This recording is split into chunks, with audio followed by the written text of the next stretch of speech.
नमस्कार दोस्तों, मैं उत्सव कुमार आप सभी का आपके अपने YouTube चैनल उत्सव मैथ्स में स्वागत करता हूं। आज की वीडियो में मैं फिर से आप सभी स्टूडेंट के लिए एसएससी सीजीएल 2023 का जो एग्जामिनेशन हुआ था उसके सारे प्रीवियस ईयर्स क्वेश्चन का मैं सेट वाइज यहां पर सॉल्यूशन करा रहा हूं। तो ये वीडियो उन सभी स्टूडेंट के लिए बेहद ही इंपॉर्टेंट है जिनका आने वाले अपकमिंग डेट में एसएससी सीजीएल एमटीएस सीएचएसएल या रेलवे का एग्जामिनेशन है। तो उनके लिए यह वीडियो बेहद ही इंपॉर्टेंट है क्योंकि आपका जो मैथ में है ना, इसी टाइप के प्रश्न आपके एग्जामिनेशन में पूछे जाते हैं। और सीजीएल वालों के लिए तो जिन्होंने भी एसएससी सीजीएल का एग्जामिनेशन दिया है और इस वीडियो को देखा है, तो आप हर वीडियो को कमेंट सेक्शन में जाकर देख सकते हैं कि कितना स्टूडेंट को फ़ायदा मिला है इस वीडियो से। तो आइए समय को ना बर्बाद करते हुए अपनी इस वीडियो को शुरू करते हैं। आज हमारा SSC CGL previous years question का आज हमारा 13वां सेट है। 12 सेट का प्लेलिस्ट बना दिया गया, आप उन सारे प्रश्नों को देख सकते हैं और आपके एग्जामिनेशन में जो भी क्वेश्चन आएंगे इससे बाहर डेफिनेटली नहीं पूछे जाएंगे। सबसे पहला क्वेश्चन आपके स्क्रीन के ऊपर 25 और 35 के बीच तृतीयानुपाती निकालना है। तो देखिए, तृतीयानुपाती निकालने का तरीका होता है, जो सेकंड वाला टर्म है उसको 2 बार मल्टीप्लाई कीजिए और पहले वाले से क्या कर दीजिए, डिवाइड कीजिए, मतलब b² होता है। ठीक है, यहाँ 5 से 25, ये 5 से 35 को काटेगा 7 बार में, यही 5 इस 35 को काटेगा 7 बार में, और 7 गुना 7 49। ऑप्शन नंबर 2 इस क्वेश्चन का सही उत्तर होगा। नेक्स्ट क्वेश्चन की ओर हम लोग बढ़ रहे हैं। नेक्स्ट क्वेश्चन आपके स्क्रीन के ऊपर नजर आ रहा है। यदि त्रिभुज ABC समरूप है त्रिभुज PQR के, एक त्रिभुज है ABC, समरूप मतलब कन्ग्रुएंट है, ठीक है, सिमिलर है ट्रायंगल PQR के। तो यहाँ पर कुछ कंडीशन दे रखा है कि ये जो PQ 6 है, AB 4 है और QR 9 है और RP आपका 12 है। तो आपसे पूछ रहा है त्रिभुज ABC का परिमाप। तो आप सभी स्टूडेंट को पता होगा कि जब दो त्रिभुज आपस में समरूप हो जाती है तो उनकी संगत भुजाओं का जो अनुपात होते हैं वो उनके परिमाप के बराबर होता है। तो संगत भुजा ले लेते, तो यहाँ पर संगत भुजा है AB, ठीक है, और यहाँ पर संगत भुजा है PQ। ये बराबर होगा त्रिभुज ABC का परिमाप, त्रिभुज ABC का परिमाप बटे ट्रायंगल PQR का परिमाप। यहाँ पे ABC का परिमाप आपको निकालना है, ठीक है, इसी को x मान लेते, और PQR का परिमाप तो सारे को जोड़ दीजिए। तो यहाँ पर ये 9 है, 9 6 15, 15 और 12 27, और AB आपका 4 है और PQ आपका 6 है। ये 2 से 4 कटा 2 बार में, ये 2 से 6 कटा 3 बार में, यहाँ 3 27 को काटेगा 9 बार में, और ये 9 2 के तरफ जाके मल्टीप्लाई हो गया, 9 गुना 2 मतलब 18। त्रिभुज ABC का जो परिमाप होगा ऑप्शन नंबर 1 इसका सही उत्तर होगा। आइए नेक्स्ट क्वेश्चन की ओर हम लोग बढ़ते हैं। नेक्स्ट क्वेश्चन आपका आसान क्वेश्चन है। क्वेश्चन क्या कह रखा है कि 350 का 65%, ठीक है, 350 का 65%, ठीक है, परसेंटेज हटाएंगे तो 100, माइनस 250 का x%, 250 का x%, ये कैलकुलेशन ही है, प्लस 120 का 40%, 120 का 40%, और इसी का वैल्यू यहाँ पर 58 दे रखा है। यहाँ से देखिएगा 1 0 1 0 1 0 1 0 क्या हो गया, कट गया। नेक्स्ट अगर आप देखिएगा तो यहाँ से 1 0 से 1 0 कट गया, और यहाँ पर देखिएगा 1 0 से 1 0 कटा, ये 5 से 13 बार में और ये 5 से 2 बार में। अगर हम 35 को 13 से मल्टीप्लाई करते हैं तो यहाँ पर आपका मल्टीप्लिकेशन 13 5 65, ठीक है, यानी 455 निकल के आएगा, यानी 455 डिवाइडेड बाय 2, 25/10 - x मतलब 2.5x। अब देखिए यहाँ 12 गुना 4 कितना होगा, 48, और इधर आपका 158 है, यहाँ पर 158 है, ये प्लस 48 इक्वल के उधर जाएगा तो माइनस 48, 158 में से 48 चला जाए तो आपका बचा 110। जब 455 को 2 से डिवाइड करेंगे तो आपका निकल के आएगा 227.5 माइनस 2.5x, इसी का वैल्यू दे रखा है 110, ठीक है।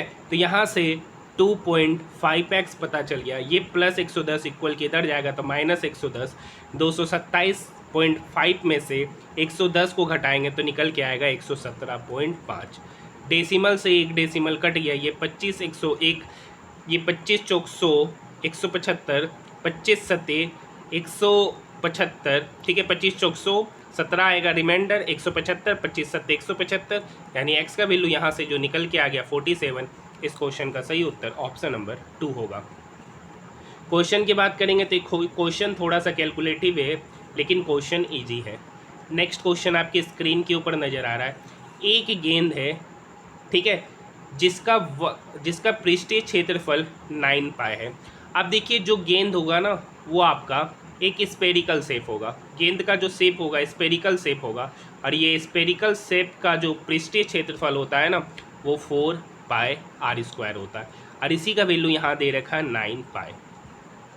पाई से पाई कट गया, ये 4 इक्वल के उधर जाके डिवाइड होगा, तो आर स्क्वायर का वैल्यू हो गया 9/4। आर स्क्वायर का वैल्यू हो गया 9/4, तो आर आपका पता चल गया 3/2। ये आपका रेडियस है, आपसे पूछ रहा व्यास, तो व्यास क्या होता है डायमीटर का 2 टाइम्स। तो डायमीटर का 2 टाइम्स मतलब 2 गुना 3/2, 2 से 2 कट गया 3 सेंटीमीटर। ऑप्शन नंबर 3 इसका सही उत्तर होगा। तो इस क्वेश्चन का जो ऑप्शन नंबर फर्स्ट है ये गलत है, इसका सही उत्तर ऑप्शन नंबर 3 होगा, क्योंकि यहाँ से आपसे डायमीटर पूछा और इसने व्यास का आंसर मार रखा है। आइए नेक्स्ट क्वेश्चन की ओर हम लोग बढ़ रहे हैं। देखिए ये क्वेश्चन मैंने इसके जस्ट जो मैंने सेट 12 बताया था उसमें ये सेम क्वेश्चन सेम डाटा के साथ आपका पूछा है, और उसके अगले वाले शिफ्ट में ये क्वेश्चन फिर से रिपीट हो चुका है। क्वेश्चन है कि दो व्यक्ति है एक वृत्ताकार ट्रैक पर विपरीत दिशा में जा रहे, ये इधर जा रहा है 20 मीटर पर सेकेंड की स्पीड से, और ये इधर जा रहा है 30 मीटर पर सेकेंड की स्पीड से। तो क्वेश्चन पूछ रहा है ना कि वे एक दूसरे को कितनी अलग अलग बिंदुओं पर पार करेंगे। अगर आप इसे प्रोसेस से जाइएगा ना तो ये थोड़ा सा कैलकुलेटिव हो जाएगा। इसका शॉर्ट वे में बताता हूँ कि यहाँ से इन दोनों का आप स्पीड का रेशियो निकाल लीजिए। तो स्पीड का रेशियो निकालेगा 20:30, मतलब 2:3। उनके स्पीड का रेशियो यहाँ से पता चल गया आपका 2:3। अब यहाँ पर जो क्वेश्चन पढ़िए पूछ रहा है कि वे एक दूसरे को कितनी अलग अलग बिंदुओं पर पार करेंगे, कितनी अलग अलग बिंदुओं पर पार करेंगे। तो देखिए यहाँ पर सबसे बड़ा चीज़ है कि ये दोनों अपोजिट डायरेक्शन में जा रहा है, तो इनके स्पीड को ऐड कर दीजिए। तो ऐड करेंगे, उनका जो स्पीड का रेशियो उसको ऐड कर दीजिए, तो 2 + 3 5, यानी वो लोग जो है ना कितनी अलग अलग पॉइंट पर पार करेंगे। तो इसका सही उत्तर हो जाएगा ऑप्शन नंबर 3 5। इस टाइप के क्वेश्चन को अगर विपरीत डायरेक्शन में तो उनका स्पीड ऐड कर दीजिए, सेम डायरेक्शन में है तो सब्ट्रैक्ट कर दीजिए। आइए नेक्स्ट क्वेश्चन की ओर। वेरी वेरी इंपॉर्टेंट क्वेश्चन है आपका क्वेश्चन नंबर 5। क्वेश्चन नंबर 6 का सॉल्यूशन बताइए, कौन कौन क्वेश्चन नंबर 6 का सॉल्यूशन बताएगा। क्वेश्चन है अर्चना ने 24 जनवरी 2012 को एक बैंक से 8:3/4% वार्षिक साधारण ब्याज पर 78,000 रुपये का ऋण लिया और इसे 18 जून 2012 को वापस चुका दिया। ठीक है, आगे की कहानी पढ़िए कि अर्चना द्वारा भुगतान की गई राशि ज्ञात करें। तो यहाँ पर देखिए उधार कितने का लिया 78,000 का, किस रेट ऑफ इंटरेस्ट से लिया तो 8 चौक 32 3 35/4%। ठीक है, गुना टाइम दे रखा है। देखिए यहाँ 24 जनवरी को लिया तो 31 जनवरी आपका 7, फरवरी 29 दिन का होता है, मार्च आपका 31 दिन का होता है, अप्रैल आपका 30 दिन का, फिर मई आपका 31 दिन का, और आपका जून मतलब 18 दिन। सबको अगर आप जोड़िएगा तो 146 निकल के आएगा। कितना निकल के आएगा, क्योंककि 29 7 36 + 31, ठीक है, इस तरीके से जोड़िएगा तो कितना निकल के आएगा 146। अब चूंकि ये डेज में रेट ऑफ इंटरेस्ट सालाना होता है तो 365 से क्या करेंगे डिवाइड करेंगे, होल डिवाइडेड बाय 100। 00 से 00 कट गया। यहाँ पर पूछ रहा कुल राशि निकालना है, क्या निकालना, टोटल कितना अमाउंट उसने पे किया। ठीक है, 00 से 00 कट गया। बस आप इस कैलकुलेशन को आप यहाँ से क्या कर लीजिएगा, कल कर लीजिएगा। यहाँ से आपका निकल के आएगा SI, यहाँ से आपका क्या निकल के आएगा SI। अब इस SI को आपको इस प्रिंसिपल में जोड़ देना है, तो इसका सही उत्तर 80,723 रुपया हो जाएगा, जो इस क्वेश्चन का सही उत्तर होगा।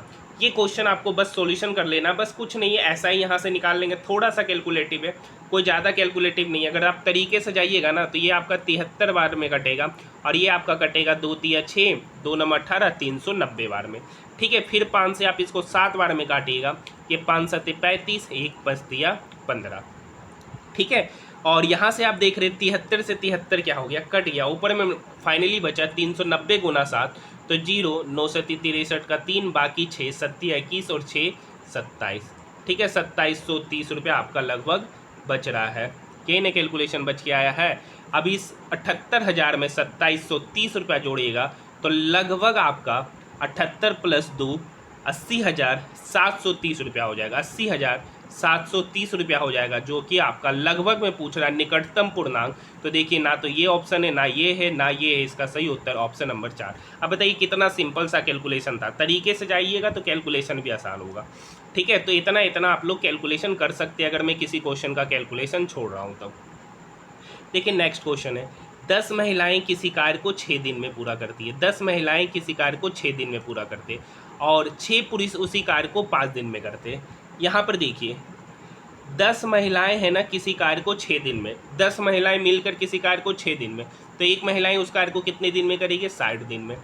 6 पुरुष किसी कार्य को 5 दिन में कर रहा है, तो एक पुरुष उसी कार्य को कितने दिन में करेगा? तो 6 × 5 30 डेज। तो दोनों का एलसीएम ले लीजिए तो 60। टोटल वर्क पता चल गया 60। वुमेन 60 दिन में 60 काम कर रही है तो वुमेन की एफिशिएंसी हो गई 1। मेन 30 दिन में 60 काम कर रहा है तो मेन की एफिशिएंसी क्या हो गई? 2। पूछ रहा है ना यदि सभी पुरुष और महिलाएं एक साथ मिलकर कार्य करें तो उन्हें इस कार्य को पूरा करने में कितना समय लगेगा। अब देखिए टोटल वर्क आपका कितना है? 60। टोटल वर्क कितना है? 60। अब महिलाएं कितनी हैं यहाँ? टोटल महिलाएं 10 है और टोटल पुरुष 6 है। एक महिला की एफिशिएंसी 1 तो 10 महिला की एफिशिएंसी 10। टोटल पुरुष है 6, एक पुरुष की एफिशिएंसी 2 तो 6 पुरुष की एफिशिएंसी 12। ठीक है, तो 60 डिवाइडेड बाय 10 + 12 मतलब 22। ये इसको काटेगा तो निकल के आ गया 30/11। 30/11 मतलब 11 दूनी 22, 2:8/11 डेज में वो सारी महिलाएं और पुरुष मिलकर उस कार्य को क्या करेंगे? समाप्त करेंगे। क्वेश्चन नंबर 7 का सही उत्तर आपकी ऑप्शन नंबर 4 में होगा।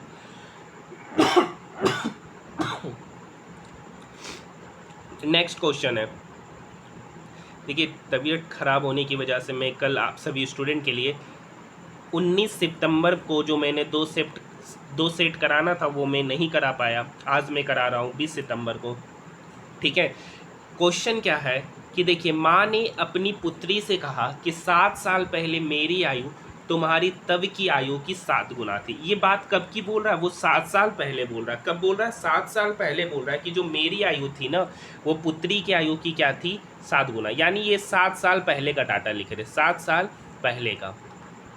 यहाँ पर माँ है और यहाँ बेटी है, तो ठीक है बेटी की आयु अगर x है तो माँ की आयु क्या होगी? 7x। और अब से 3 वर्ष बाद यानी वर्तमान से 3 वर्ष बाद, तो पहले वर्तमान में उसकी आयु क्या होगी? 7x + 10। ये तो माँ की आयु है। बेटी की आयु क्या होगी? x + 10। ये है वर्तमान में, ये क्या है? वर्तमान में। और अब से 3 वर्ष बाद यानी वर्तमान से 3 वर्ष बाद, तो वर्तमान से 3 वर्ष बाद आयु क्या होगी? 7x + 13। और इधर बात किया जाए तो इधर जो इसकी आयु हो जाएगी x + 13। ठीक है, और अब से 3 वर्ष बाद, 3 वर्ष बाद ना, तो पहले तो वर्तमान में जाएगा तो 7 वर्ष। ठीक है, वर्तमान में गया तो 7 वर्ष और उसके 3 वर्ष बाद मतलब 10 वर्ष। ठीक है, तो x + 10। और कह रहा है कि ना अब जो है ना, अब उसकी जो आयु हो गई अब का 3 गुना है। ठीक है, तो यहाँ से हो गया 7x + 10, ये बराबर हो गया 3x + 20 के, सॉरी 30 के। तो इधर हो जाएगा 4x बराबर हो गया 30 - 10 मतलब 20। तो यहाँ से x का वैल्यू पता चल गया 5। पूछ रहा है ना, पूछ रहा है उसकी वर्तमान आयु। तो इनकी जो वर्तमान आयु है, वर्तमान आयु है आपका 7x + 7 यानी 7 × 5 = 35 और 35 और 7 = 42। और पुत्री की जो वर्तमान आयु है वो x + 7 यानी 5 + 7 मतलब 12। यानी माता की आयु 42 वर्ष और पुत्री की आयु 12 वर्ष। इसका सही उत्तर ऑप्शन नंबर 3 हो जाएगा। नेक्स्ट क्वेश्चन की ओर हम लोग बढ़ रहे हैं। देखिए ये क्वेश्चन आपके लिए इंपॉर्टेंट नहीं, वेरी इंपॉर्टेंट क्वेश्चन है। एक बात 100% गारंटी के साथ मैं आप सभी स्टूडेंट को कह रहा हूँ कि जो CGL का जो मैंने अभी तक, आज हमारा 13वां सेट है, जिन्होंने इन सारा 12 और 13 सेट को अगर आपने अच्छे से देखा है ना, तो CGL का इतना समझ लीजिए कि आप 25 में से 20+ एकदम एक्यूरेट क्वेश्चन का आप सॉल्यूशन करके आइएगा। 20+ की बात कर रहा हूँ क्योंकि आपकी एग्जामिनेशन में CGL में इसी टाइप के प्रश्न हर बार पूछे जाते हैं। x² - 7x + 1 का वैल्यू 0 है, तो यहाँ से x + 1/x कितना निकल के आएगा? 7। यहाँ से आपसे पूछ रहा है x² - 1/x², तो x minus one by x जो होता है ना, इसका होल स्क्वायर ही हम पहले निकाल लें, तो ये बराबर होता है x plus one by x का होल स्क्वायर मतलब 49 माइनस 4। अब 49 माइनस 4 हो गया आपका 45, ठीक है, यानी x minus one by x square का वैल्यू 45 है। तो x माइनस वन बटे एक्स क्या होगा, तो x माइनस वन बटे x plus minus square root under 45।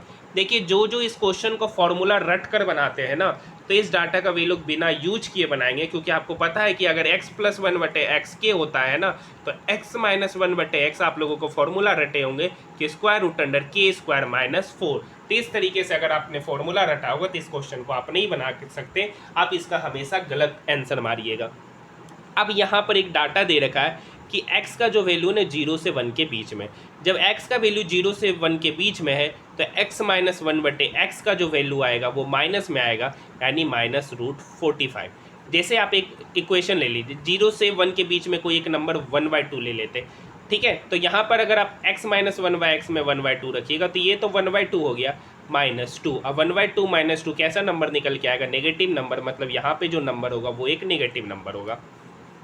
अब स्क्वायर रूट अंडर 45 को अगर हम ब्रेक करेंगे तो ये हो गया -3√5, यानी x minus one by x का वैल्यू पता चल गया -3√5 और x plus one by x का वैल्यू है 7। पूछ रहा है आपसे x square minus one by x square, formula होता है a minus b into a plus b इसका, ठीक है, और x माइनस वन बटे एक्स का वैल्यू निकल के आया शायद -3√5 और x plus one by x तो यहाँ दे ही रखा है 7 इंटू -3 मतलब -21√5। ऑप्शन नंबर 4 इसका सही उत्तर हो जाएगा। किससे किससे क्वेश्चन नंबर 9 बना है आप हमें कमेंट सेक्शन में ज़रूर बताइए। कितने ऐसे स्टूडेंट हैं जिनसे क्वेश्चन नंबर 9 बना है। मैंने ऑलरेडी इस टाइप के क्वेश्चन को पहले भी करा चुका हूँ। आइए नेक्स्ट क्वेश्चन की ओर हम लोग बढ़ रहे हैं। इस इक्वेशन को आपको ध्यान देना है, ठीक है। नेक्स्ट है क्वेश्चन नंबर 10। क्वेश्चन नंबर 10 को पढ़िए। देखिए मैं आप सभी स्टूडेंट से फिर से एक बात अपील करना चाहता हूँ कि देखिए ये आपका आंसर की है और आंसर की सिर्फ आपका एक ही मीडियम में होता है, या तो हिंदी में या तो इंग्लिश में। और मैं आप लोगों को अगर इंग्लिश वाला भी पीडीएफ यहाँ पर बताऊँगा तो पूरा का पूरा स्क्रीन हिंदी और इंग्लिश से भर जाएगा। फिर मुझे मैथ के क्वेश्चन को बनाने में क्या होगा, समस्या होगा, यहाँ बताने में क्या होगा, समस्या होगा। इसलिए या तो मैं हिंदी में ही क्वेश्चन बता सकता हूँ या तो इंग्लिश में ही, और बाकी बात हिंदी और इंग्लिश में ज़्यादा प्रॉब्लम होना ही नहीं चाहिए, क्योंकि अगर आप हिंदी अगर थोड़ा सा भी समझ सकते हैं तो बोल रहे आपको इससे ही पता चल जाएगा कि क्वेश्चन कह क्या रहा है।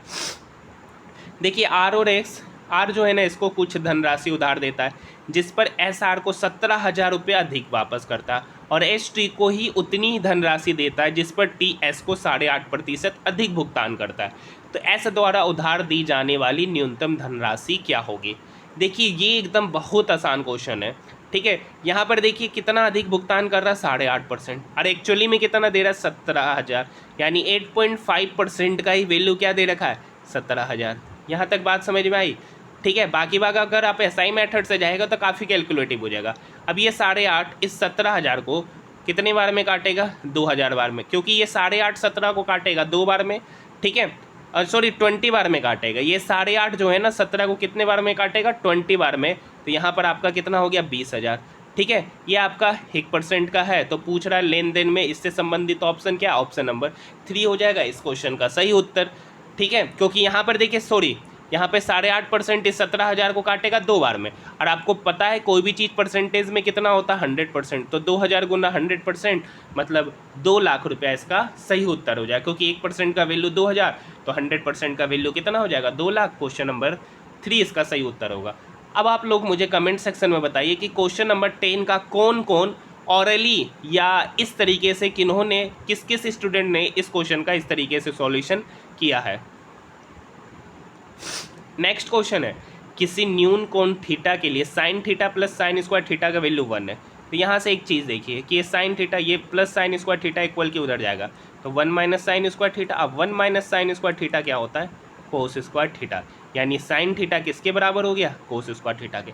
अब यहाँ पर इक्वेशन दे रखा है cos square theta plus cos पे पावर 4 थीटा को लिख सकते हैं कोस स्क्वायर थीटा का होल स्क्वायर, ठीक है। अब यहाँ पर देखिए पहले से कोस स्क्वायर थीटा है।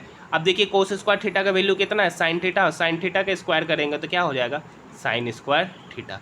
अब बताइए cos square theta plus sine square theta क्या होता है 1। ऑप्शन नंबर फर्स्ट इसका सही उत्तर हो जाएगा। नेक्स्ट क्वेश्चन देखिए नेक्स्ट क्वेश्चन बताने की आवश्यकता नहीं है, कह रखा है 2 संख्याओं का योग 98 है और 2 संख्याओं का अंतर 28 है। ठीक है, पूछ रहा है दोनों संख्याओं में से एक संख्या ज्ञात कीजिए।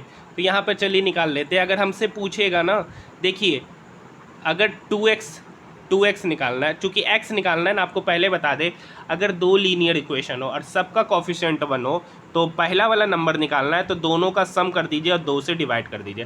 तो 98 + 28 कितना हो गया? 126। 126 को 2 से डिवाइड करेंगे तो कितना हो गया? 63। अब देखिए 63 ऑप्शन में है नहीं, मतलब दूसर की संख्या।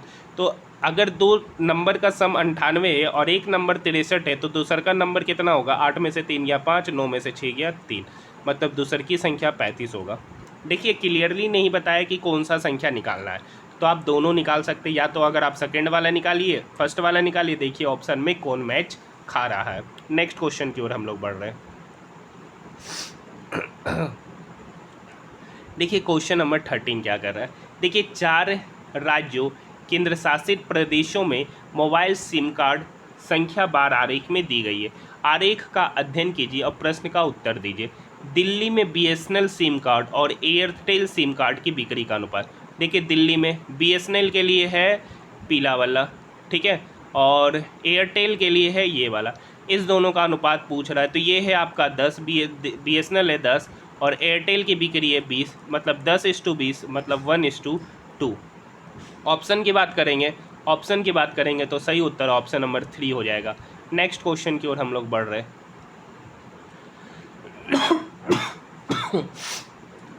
देखिए नेक्स्ट क्वेश्चन है, यहाँ पे 3 व्यक्ति है, फादर है, मदर है और डॉटर है। फादर, मदर और डॉटर का जो इनकम का अनुपात है वो ये दे रखा है, ठीक है। अब आगे पढ़िए, इनके वेतन में 15%, 10% और 20% की वृद्धि हुई। अगर आपको 15% का फ्रैक्शन वैल्यू पता होगा तो इसका फ्रैक्शन वैल्यू होता है 3/20। 3/20 तो हम ऐसा करेंगे ही नहीं, कैलकुलेशन बढ़ेगा, तो हम 115% डायरेक्ट लिख देंगे। और यहाँ पर डायरेक्ट 10% का वृद्धि हुआ तो 110%, और यहाँ 20% का वृद्धि हुआ तो डायरेक्ट 120%। अब परसेंट आपस में कट जाएगा, ठीक है। डिनोमिनेटर लेके जाइए, फिर एलसीएम निकालिए, तो ये लंबा तरीका हो जाएगा। यहाँ पर अगर आप फ्रैक्शन में जाके करेंगे ना तो ये लंबा तरीका हो जाएगा मेरे, ठीक है। अब यहाँ पर देखिए 5 से सभी कटेगा, ये 5 से कटा, 5 दूनी 10, 1 5 दूनी 10, ये कटा 23 बार में, ठीक है। और देखिए 2 से कटेगा, ये 2, ये 11 बार में काटा और इसको काटा 60 बार में। यहाँ पर हो गया आपका 23, यहाँ पर हो गया 11 गुना 3 मतलब 33, और यहाँ पर हो गया आपका 60। इसका सही उत्तर ऑप्शन नंबर 4 हो जाएगा। विदाउट पेन बनने वाला तो क्वेश्चन नहीं है, लेकिन हाँ इजी क्वेश्चन है। नेक्स्ट क्वेश्चन है क्वेश्चन नंबर 15। क्वेश्चन नंबर 15 कर रहा है कि यदि त्रिभुज ABC है, ठीक है, ABC, और एक है त्रिभुज DEF और एक है त्रिभुज DEF। अब बोल रहा है ना कि AB/D, यहाँ पर AB/D ये बराबर है BC/FD के, BC/FD के। तो कौन सा एंगल आपस में बराबर होगा? तो ये एंगल और ये एंगल आपस में क्या बनेगा? देखिए उन संगत भुजाओं का जो अनुपात यहाँ पर बराबर होता है तो उनके बीच में बनने वाला कोण भी आपस में क्या होगा? बराबर होगा, यानी एंगल B और एंगल D आपस में बराबर हो जाएंगे। ऑप्शन नंबर 2 इसका सही उत्तर है। ये क्वेश्चन किससे किससे बना है कमेंट सेक्शन में जवाब दीजिएगा, और कितना समय आपने लिया वो भी जवाब दीजिए। नेक्स्ट क्वेश्चन है क्वेश्चन नंबर 16। देखिए 8 पुरुष द्वारा किसी कार्य को 10 दिन में किया जाता है और 10 महिलाओं द्वारा उसी कार्य को 12 दिन में किया जाता है। देखिए 8 पुरुष किसी कार्य को 10 दिन में कर रहा है, तो एक मैन उस कार्य को कितने दिन में कर रहा होगा? 80 दिन में। ये बात समझते हैं। अब देखिए 10 महिलाएं किसी कार्य को 12 दिन में कर रही है, तो एक वुमेन उस कार्य को कितने दिन में करेंगे? तो 12 गुना 10 मतलब 120। एलसीएम ले लेंगे 80 और 120 का, तो 120 दूनी 240, मतलब इसका एलसीएम निकल के आएगा 240। अब आगे की कहानी पढ़िए। एक मैन 80 दिन में 240 काम कर रहा है, तो एक मैन की एफिशिएंसी हो गई 3। एक वुमेन 120 दिन में 240 काम कर रही है, तो एक वुमेन की एफिशिएंसी कितना हो गई? 2। अब उस कार्य को, मतलब कितना कार्य है? 240 कार्य को 4 पुरुष और 4 महिला द्वारा किया जा रहा है। एक पुरुष की एफिशिएंसी है 3, तो 4 पुरुष की एफिशिएंसी कितना हो गया? 4 गुना 3 मतलब 12। एक महिला की एफिशिएंसी 4, तो 2 महिला की एफिशिएंसी कितना हो गया, 4 गुना 2 8। तो टोटल वर्क है 240 डिवाइडेड बाय 12 प्लस 8 मतलब 20। एक जीरो से एक जीरो कट गया, 2 24 को काटेगा 12 12 में, इसका सही उत्तर ऑप्शन नंबर 2 हो जाएगा। नेक्स्ट क्वेश्चन, ये आसान क्वेश्चन है। ठीक है, क्वेश्चन क्या रखा है, देखिए बाहर रूप से एक दूसरे को स्पर्श करने वाले दो वृत्तों पर खींची जा सकने वाली उभयनिष्ठ स्पर्श रेखाओं की संख्या पूछ रहा है। उभयनिष्ठ स्पर्श रेखाओं की संख्या, और ये दोनों जो ट्रायंगल सॉरी सर्कल है ना, वो दोनों एक दूसरे को स्पर्श करते, एक दूसरे को स्पर्श करते, तो स्पर्श इसी तरीके से करेगा, स्पर्श आपका इसी तरीके से करेगा। तो पूछ रहा है इससे कितना कॉमन टेंजेंट पास कराया जाता है, तो एक कॉमन टेंजेंट ये होगा, ठीक है, एक कॉमन टेंजेंट आपका ये होगा, और एक सेम कॉमन टेंजेंट आपका नीचे से पास कराया जा सकता है। तो यहाँ से टोटल कितने कॉमन टेंजेंट पास कराए जा सकते हैं, तो टोटल कॉमन टेंजेंट्स की पॉसिबिलिटीज़ है 3, इससे ज़्यादा कॉमन टेंजेंट पास नहीं कराया जा सकता। इसका सही उत्तर ऑप्शन नंबर 4 हो जाएगा। बेहद आसान क्वेश्चन था, बहुत लोगों को तो इसका डाटा याद रहता है। देखिए क्वेश्चन क्या कर रखा है कि कौन सी संख्या 11 से विभाज्य है। तो 11 से डिविजिबिलिटी का नियम कहता है कि sum of odd place minus sum of even place, अगर वो संख्या 11 से डिवाइड हो रहा है ना, तो वो पूरा का पूरा संख्या भी 11 से डिवाइड होगा। तो यहाँ पर देखिए 4 9 4 13, 13 और 9 इधर हो गया 22। यहाँ पे कीजिए 5 2 7 7 5 12, 22 में से 12 चला गया 10, 10 11 से डिवाइड होगा नहीं, तो ये संख्या 11 से होगा नहीं। यहाँ कीजिए 3 9 3 12, 12 और 9 21। ठीक है, यहाँ देखिए 3 2 5 5 5 10, 21 में से 10 गया 11, 11 11 से डिवाइड है, बिल्कुल है, तो ये संख्या 11 से डिवाइड होगा। ऑप्शन नंबर 2 इसका सही उत्तर हो जाएगा। नेक्स्ट क्वेश्चन की ओर हम लोग बढ़ रहे हैं। ये एक अच्छा क्वेश्चन है, क्वेश्चन नंबर 19। कौन कौन क्वेश्चन नंबर 19 का जवाब देगा, आप हमें कमेंट सेक्शन में बता सकते हैं। आइए आपके कमेंट सेक्शन का हम लोगों को इंतजार रहेगा, बाकी हम इस क्वेश्चन को बनाते हैं। देखिए सुसान है ना 6 मिनट में 12 पेज टाइप करता है, सुसान 6 मिनट में 12 पेज टाइप करता है, तो 1 मिनट में वो कितना पेज टाइप कर रहा होगा। तो सुसान जो है ना 1 मिनट में 2 पेज टाइप करेगा, ये बात समझ में आया। नेक्स्ट, अब यहाँ पर एक पर्सन है मेरी 12 मिनट में 6 पेज टाइप कर रही है, तो 1 मिनट में कितना पेज टाइप करेगी, तो वो 1 मिनट में टाइप करेगी 1/2 पेज। अभी ये एक साथ मिलकर काम करते तो 32 मिनट तक काम कर रहे, तो 32 मिनट तक सुसान भी काम किया और 32 मिनट पूरा का पूरा मेरी भी काम की, सुसान भी काम किया मेरी भी काम की, 32 मिनट। अब बताइए सुसान 1 मिनट में 2 पेज करता है, सुसान जो है ना 1 मिनट में 2 पेज टाइप करता है, तो 32 मिनट तक काम किया, तो 32 गुना 2 मतलब 64 पेज खाली सुसान टाइप किया। प्लस मेरी जो है ना 1 मिनट में हाफ पेज टाइप करती है, तो 32 मिनट में कितना पेज टाइप की होगी, तो 32 गुना 1/2 मतलब 16 पेज। मतलब दोनों मिलकर उस पेज को 32 मिनट में कितना टाइप करेंगे, तो 64 + 16 मतलब 80। ऑप्शन नंबर फर्स्ट इसका सही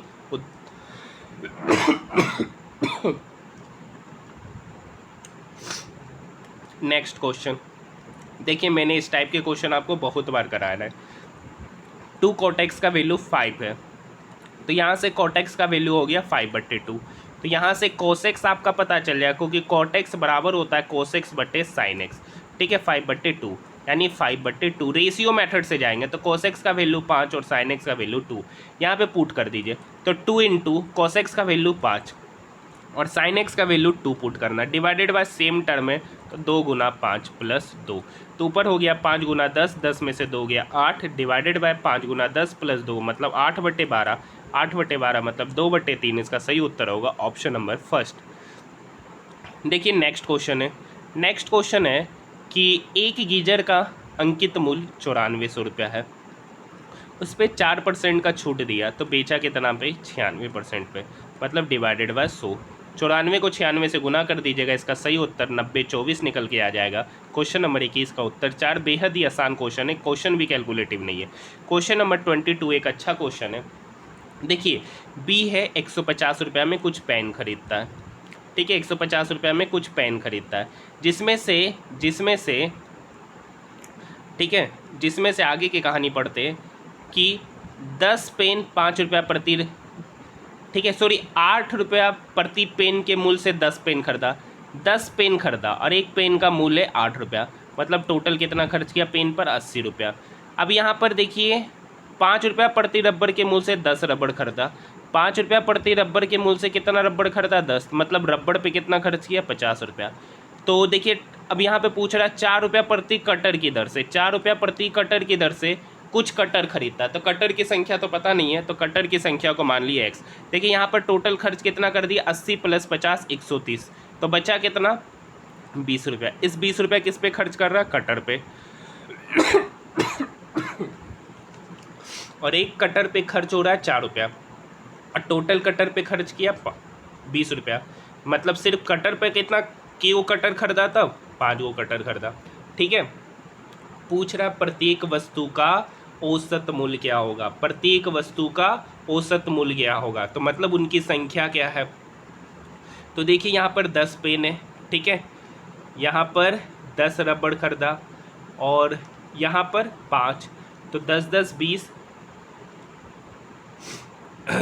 यहाँ पे टोटल वस्तु कितना खरीदा 150 रुपया का वस्तु और टोटल वस्तुओं की संख्या यहाँ पर कितना पेन खरीदा 10 पेन, यहाँ पर रबड़ की संख्या 10 है तो 10 + 10 20 और यहाँ पर कटर की संख्या 5 है तो 20 + 5 25।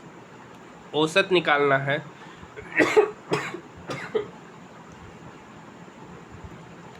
तो इसका सही उत्तर होगा ना 150 / 25, डेट मीन्स इसका सही उत्तर 6 हो जाएगा। ऑप्शन की बात करेंगे तो option number first. Next question आपके स्क्रीन के ऊपर नज़र आ रहा है कि देखिए 7 सेंटीमीटर त्रिज्या और 60 डिग्री केंद्रीय कोण वाले एक वृत्त के त्रिज्यखंड का क्षेत्रफल निकालना है। देखिए एक वृत्त है, ठीक है, इस वृत्त का सेंटर पे जो कोण बन रहा है ना वो 60 डिग्री का बन रहा है और इसका रेडियस दे रखा है 7। आपको फॉर्मूला बहुत बार बता चुके हैं ये क्वेश्चन को, पाई r स्क्वायर, r स्क्वायर मतलब 7 × 7, थीटा बटे 360 मतलब 60/360, 7 से 7 कट गया, ये 60 इस 360 को काटेगा 6 बार में, ये 6 12 2 से कटा 11 बार में, ये कटा 3 बार में, 11 × 7 = 77, 77 / 3, ऑप्शन नंबर 2 इसका सही उत्तर होगा। ठीक है, नेक्स्ट क्वेश्चन की ओर हम लोग बढ़ रहे हैं। देखिए नेक्स्ट क्वेश्चन एक बहुत अच्छा क्वेश्चन है, वेरी वेरी इंपॉर्टेंट क्वेश्चन है। धारा की दिशाओं में नाव की चाल स्थिर जल में नाव की चाल का 125% है। तो मान लेते हैं कि नाव की चाल x है, सॉरी हम लोग मान लेते हैं कि धारा की दिशा में जो नाव की चाल है ना, धारा की दिशा इस क्वेश्चन को बनाने के लिए आप लोग क्या अप्रोच अपना सकते हैं। तो देखिए यहाँ पर धारा की दिशा में नाव की चाल, तो हम लोग शांत जल में नाव की चाल को x मान लेते हैं और धारा की चाल को मानते y। यहाँ पे बोल रहा है धारा की दिशा में नाव की चाल, तो धारा की दिशा में नाव की चाल क्या होगी x + y, यानी x + y जो है ना, x + y जो है ना, नाव की चाल का 125% है। नाव की चाल का स्थिर जल में नाव की चाल की 125% और नाव की चाल क्या है x का कितना है 125%। ठीक है, तो बस काट दीजिए 25 × 25 125, 25 × 4 100, यानी यहाँ से अगर अच्छे से रिलेशन देखिएगा तो x + y अगर 4 इधर आके मल्टीप्लाई होता है बराबर हो गया 5 × x के। यहाँ से एक रिलेशन पता चल गया कि x आपका 4 यूनिट होगा और x + y आपका 5 यूनिट, यानी x आपका 4 यूनिट हो गया और x + y जो हो गया आपका 5 यूनिट। तो यहाँ से पता चल गया y भी, तो y कितना होगा 1 यूनिट। ये बात यहाँ तक समझ में आई। अब आगे, यदि स्थिर जल में नाव 20 किलोमीटर की दूरी तय करने में 30 मिनट का समय लगता है, स्थिर जल है, कैसा जल है स्थिर जल है, ठीक है, उस स्थिर जल में 20 किलोमीटर की दूरी तय करने में 20 किलोमीटर की दूरी तय करने में कितना समय लग रहा है 30 मिनट का समय लग रहा है। ठीक है तो 20 किलोमीटर की दूरी तय करना है, 20 किलोमीटर की दूरी तय करने में कितना समय लग रहा है 30 मिनट। ठीक है, तो 1 घंटा में कितना दूरी तय कर रहा होगा, तो 1 घंटा में दूरी तय कर रहा होगा 40 किलोमीटर। ये बात कब का कह रहा है, देखिए स्थिर जल में नाव को 20 किलोमीटर की दूरी तय करने में 30 मीटर का समय लगता है, 30 मिनट का समय लगता है, और स्थिर जल में बोट की जो चाल है ना 4 यूनिट, और यानी यहाँ से पता चल गया कि ये 4 यूनिट का ही वैल्यू कितना दे रखा है 40 किलोमीटर।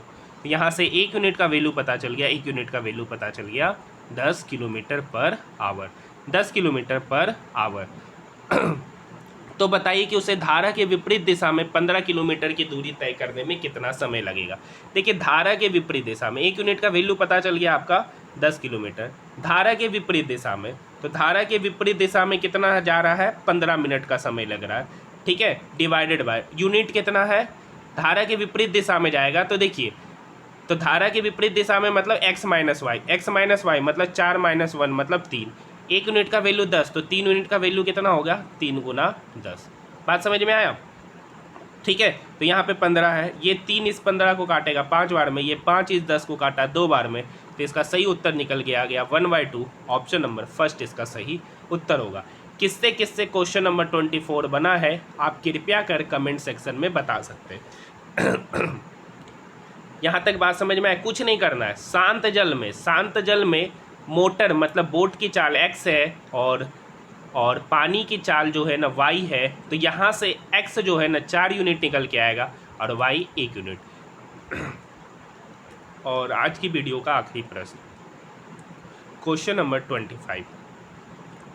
तो क्वेश्चन नंबर 25 आप लोगों को करके बताना है कि कौन कौन इस प्रश्नों का सॉल्यूशन बता सकते हैं। बिल्कुल आसान क्वेश्चन है, ये आज आप लोगों के लिए होमवर्क है, ठीक है।